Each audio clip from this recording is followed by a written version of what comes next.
The truth behind the University of Idaho murders is being pieced together by TikTok, as police release more evidence of the new suspect, Brian Koberger.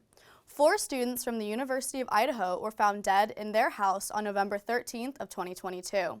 Outraged and determined people on TikTok began piecing together evidence reported by police and the victims' families. Most TikTok users hypothesized their surviving roommates as likely suspects.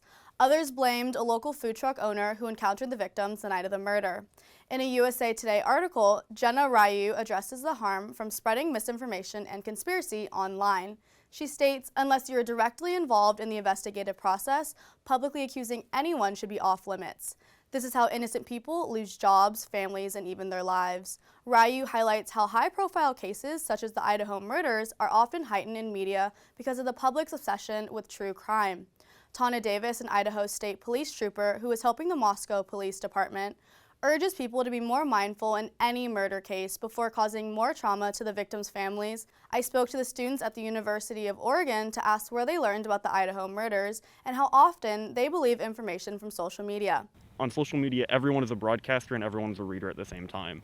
So it's really tough to figure out who's reliable, and I'm not sure we're necessarily prepared with the state of media literacy where we're at, where everyone can individually judge who's a good source and who isn't.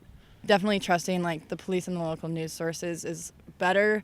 You can't really hate on people for being the TikTok detective just because it was such a public case, but there are real lives involved, so it felt icky to me. After speaking with some students around campus, it seems like social media is a prominent news source for this generation. But apps like TikTok could play a role in spreading misinformation in cases like the recent Idaho murders. Reporting from Duck TV News, I'm Sydney Wu.